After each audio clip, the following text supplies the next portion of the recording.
Hello everyone, welcome back to the channel. Welcome to the channel if this is your first time. This is the monthly wrap-up for August. Now August is my favourite month of the year. It's when I got the most amount of headspace. It's my summer and I had a fantastic summer this year, which I've already talked about on the channel to be fair. But that included some fantastic reading. I had a really good reading month this year and it's probably my most successful delve into Garbaugust. So I've been involved every year, but this is the best one so far. So that was really good. So I'm going to talk about all the stuff I've read, which is quite a lot. And then I'll talk about what I've done on the channel. So I started off the month with the first Garbaugust book, which was an executioner book. And this was the first one I've ever read. First executioner book I've ever read. Nightmare in New York. And it was really good. Really a lot of fun and much better than I thought it was going to be. Much better than the Nick Carter books I've read. And it was a lot of fun and I'd recommend them. Nightmare in New York. And then, because I wanted to pay tribute to Alice from Alice and the Giant Bookshelf, I read a book that she talked about last year, which was Dolly Parton's book, Run, Rose, Run. Dolly Parton and James Patterson. I really enjoyed this. I thought it was well written. It seemed to be full of Dolly Parton's personality and there's loads of funny phrases that kind of brought the book to life, which I think was probably my favourite aspect of it. Some of the phrases that she used. I think the way I understand the collaboration from reading it, I think she probably wrote it and then sent it to James Patterson to tweak and they probably came up with a plot together. But it seems to be her voice that's the author's voice in it. But yeah, really good. I did say when I talked about this in the Garbaugust vlog that I think the thriller aspect of it could have been bigger. It kind of just happens at the end. But yeah, I did enjoy that. So, nice one. And then I read Cinnamon by Lawrence Block. This was really good. I want to do a hard case crime video soonish. So maybe in November or something. Which is soon in my head because I've got so many videos scheduled up. But yeah, this was a good one. Lawrence Block is quite reliable, I think. I've read a few of his now and I think he's really good. But I like the plot of it. It was about a man who murdered his wife in the first page and then decides to just change his identity to remain innocent. And it goes wrong. Yeah, it's really good. Cinnamon by Lawrence Block, a classically brilliant typically brilliant cover from Hard Case Crime. And then I read a book about Rowan and Martin's Laughing. So I thought this was a really nice find in Cardiff. I went to Wales on the 9th of August to see Billy Joel. And there was an amazing bookshop called Troutmark Books. Definitely recommend you go there. I found some really interesting rare things. And this is one of the things I found. But I was actually disappointed by it. It wasn't quite as interesting or funny as I thought it would be. But, I was glad I found it. Rowan and Martin's Laughing, a book about the making of the show, which is a kind of a bit of a peculiar show, to be fair. And then I read the best book of the month and one of the best books I've read for a long time. Best book of the month. I'm going to go on to an absolutely incredible book, but definitely one of the best books of the month and a real surprise, and that's Dark Star by Anthony Foster, which is a novelisation of John Carpenter's film Dark Star. And it's fantastic. It's definitely the best novelisation I've ever read. And it's got a lot of character to it. It's just really well written. The prose goes well beyond what you'd expect from a novelisation, I think, and it's much more vivid than the film. So yeah, brilliant. Dark Star. By Anandine Foster. And then I went back to the Banned Books project and I read The Absolutely True Diary of a Part-Time Indian by Sherman Alexie. I've done a video about this book, which is due up sometime in September, I think. And I really like this book. I thought it was really good, really interesting, very important, I think, as well. But this has been hugely challenged. Loads and loads of schools in America have banned it, and it's right at the top of these lists of the most challenged books. So this was one I really wanted to read. So it's a YA book, but I think you can get a lot out of it regardless of what age you are. So yeah, The Absolutely True Diary of a Part-Time Indian, really, really good. So I was pleased to read that. And then I went back to Garbaugust for Swiftopia. So I don't know if you've seen the Garbaugust vlog, but I actually spent 8 minutes talking about this book. So it's almost a full, well, it is a full-on review, really. I really talk about it in a lot of detail. But I'll just say now that it was basically, to me, it seemed to be just a big anti-feminist book that used Taylor Swift as a device to moan about women, it seemed. To moan about women. So yeah, I wasn't very impressed, and I was hoping for more. I thought it'd be a lot of fun. I thought it would be maybe a bit farcical and some jokes about the music industry maybe, but there wasn't any of that. And it seemed to be he seems to have a problem with the feminist aspects of Taylor Swift, which I think they're awesome. So yeah, I'm on a different political place to this author, I think. And then I read Fahrenheit 451. So this was doing two things. This was part of the Ray Bradbury deep dive, as well as another one for the Banned Books project. And I've already put up a video of my response to this, a review of this. And it was great to read this again. The first time I read this was decades ago, so it was nice to read it again. And it's a brilliant book and one of Ray Bradbury's best, and it deserves reputation. It's just a fantastic exploration of a man whose job it is to start fires, who begins to doubt it thanks to the influence of his next door neighbour, and he becomes at risk himself because of that. Really good. Really, really good. And then I also read for Book Trek and for Garbaugust, but really motivated by Book Trek mostly, I read How Much for Just a Planet, which is the oddest Star Trek book I've ever read. It's a musical. It's got a kind of a frivolous, sort of silly nature without being particularly funny, but it's very, very light. And sometimes you can tell what songs they are basing the rhythm and the timing of the lyrics from as well, so you can kind of sing it with them when they're singing. But yes, it's an odd book. I don't really think I enjoyed it much, but it was harmless. But yeah, it's definitely the strangest Trek book I've read because of the fact it was a musical and the fact it was so light and fluffy and attempting to be funny so often. But it wasn't that funny. And a couple of other things. So I read The Nose by Nikolai Gogol, which was a really lovely surprise. I wasn't really sure what to expect because it was written in 1836. But yeah, I really enjoyed it, and I'm looking forward to reading the rest of this book. I'm going to read Diary of a Madman next.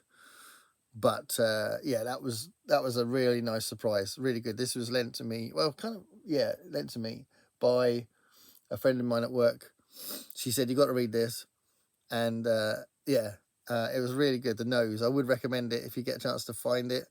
Nikolai Gogol's bizarre, surreal, but satirical story, The Nose. Really good. And I've been going back and forth this as well. And building up to a review, and I've referenced this a few times in my videos because it's such a big deal that this has come out, so it's worth mentioning, I think. And then the other thing is I bought this in London a little while ago, and I've went through this as well. So obviously it didn't quite take that long because they're all single panel cartoons, but I am going to do a video about a single panel cartoon soon. I've just got to get the right amount of time and got to get loads of books out, try and reference lots of different cartoonists. But if you're interested in that, let me know in the comments. It might speed me up a bit. But I'll be referencing Gary Larson. I'll be referencing Mortadello and Charles Adams and Peter Arno Dan Peraro, all sorts of people that do one-panel cartoons. So not strip cartoons, but the one-panel cartoons. So I am looking forward to do that because it's one of the things I love the most in the world. So I want to do it right as well, because I'll probably only do one video like that. So there we are. So that was my Garbaugust and extra banned books and stuff like that. Reading for the month. So lots of reading and very successful month from that perspective. So what did I put on the channel? So there's quite a lot of videos on the channel last month as well. I started off with a book haul where I actually started that video saying, why do I book haul? So it was kind of answering the question about, you know, some people don't like book hauls, but why do we do it? So to put that up there. Then I put up a book review of Status Civilization by Robert Sheckley, one of my favourite authors.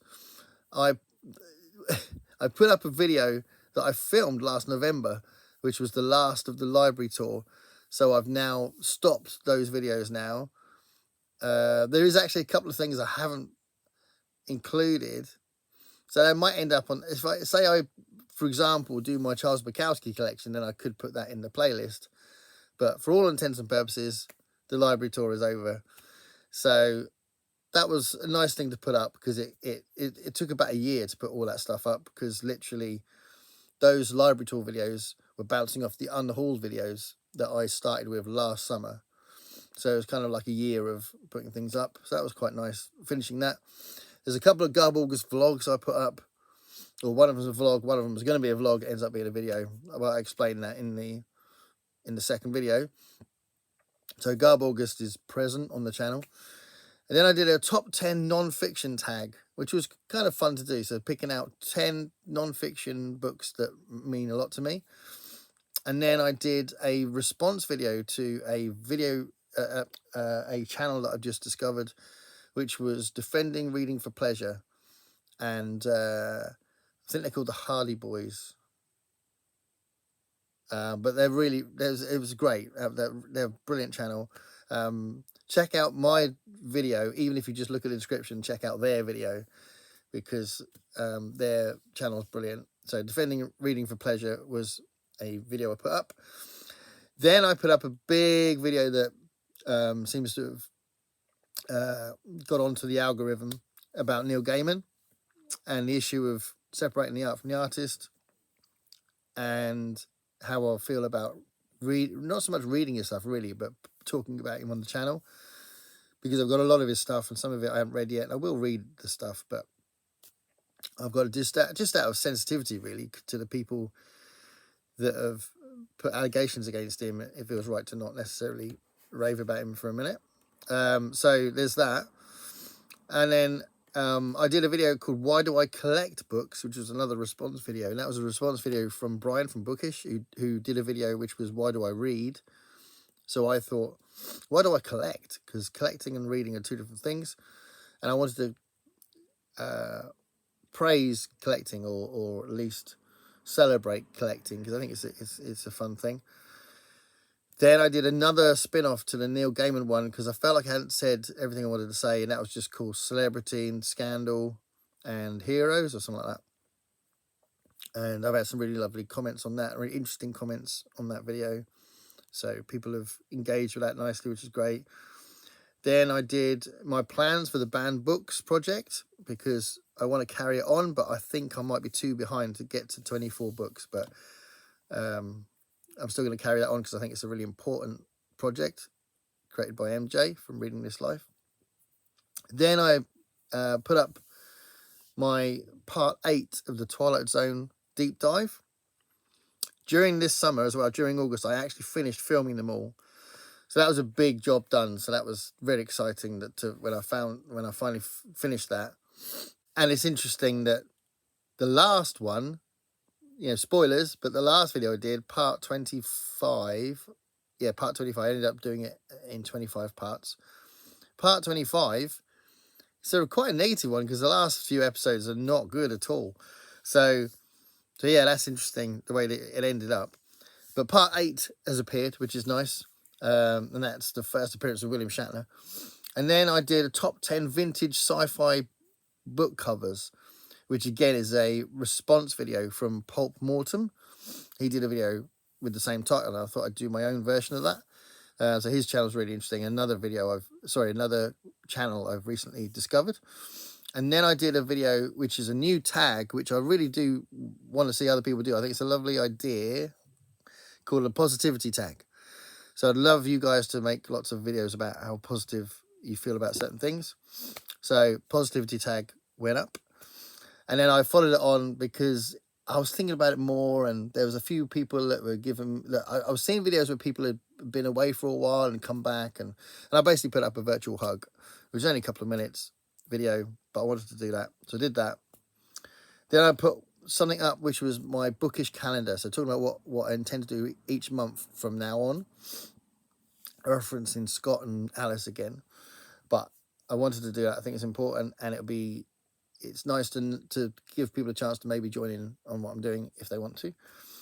Then my review of Fahrenheit 451 appeared on the channel, so please check that out if you're interested in Fahrenheit 451, because that's come up now. And then I finished off the month with a return to Shorty September, me explaining why, or not why, but what I'm going to read for it. I mean, I wasn't going to do it, and now I'm going to do it because I found some interesting books, and I thought, oh, I'm just going to do it.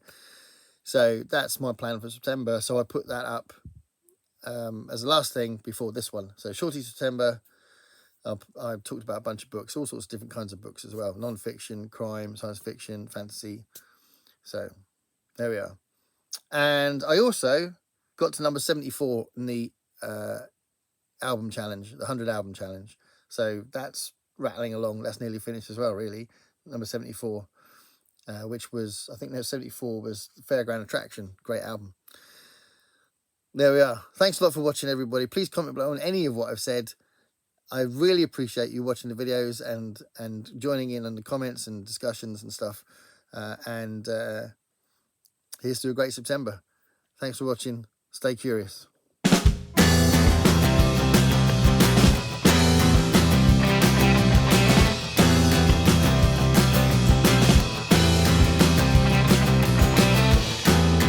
Paint me a picture